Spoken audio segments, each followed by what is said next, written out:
Ал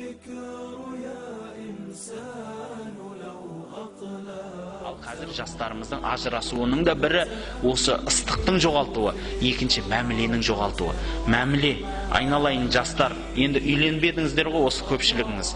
Бірақ айтатын мәселем, қыз бен жігіт жүріп жүргенде бір-біріңізді қандай ұмытпайсыз?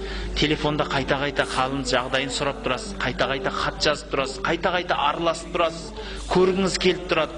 Үйленгеннен кейін көп жастар оған бармайды. Үйіне келіншегін әкеп қояды, өз далаға шығып кетеді, болды. Омен бірге отырып сөйлесуі, бірге отырып шай ішуі, арнайы мен келіншегіме уақыт берейші, мынау сонымен отыратын уақытым деп белгілемейді көп адам. Көп ерлер өзінің әйеліне, өзінің баласына уақыт бермейді. Білесіз ба? Қазіргі психологтарымыз айтар, мына заманның бұзылып баратқаны қайдан білесіз ба? Адамда мәміле кетіп баратыр дейді. Мынау сөйлеспейміз біз бір-бірімізбен. Көршімен сөйлеспейміз, досымызбен сөйлеспейміз, өзіңіздің күйеуіңізбен, немесе әйеліңізбен сөйлеспейсіз, балаңызбен сөйлеспейсіз. Кілең үйге келеді, ана сотка шықиды, интернет шықиды, телевизор көреді, сөйлесу жоқ, мәміле жоқ. Мәміле болмағасын, сөз болмағасын, ара алшақтайды. Қазақ айтады, ай араласпасаң ағайын жат дейді. Ағайынның өзін айтып қойған, айдан аспа дейді. Араласып тұру керек, келіп тұру керек. Ал күніге көріп жүрген адамның бір-біріне қадірі кететіні содан.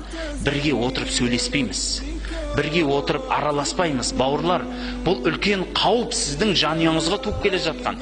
Балаларыңызбен, әке болсаңыз, балаңызбен отырып сөйлесуіңіз керек. Қызыңызбен сөйлесіңіз. Жай бір күнді, мейлі аптасына болмаса да айына бір күн жанұя күнін арнаңыз. Бала шағаңыз барлығын ертіп паркке отырыңыз. Бірге пицца жеңіз, мороженое жеңіз, ішіңіз. Араласу керек, қызық көріңіз бірге, киноға барыңыз, одан шығып парк аралаңыз, бала шағаңызды ертіп алып. Бұл міндет ол. Үйтіп араласпасаң сіздің мәмілеңіз кетеді араңызда. Ал аралар ашықтаған сайын ұлыңыз, қызыңыз далаға қарап өседі, әйеліңіз, күйеуіңіз далаға қарап өседі.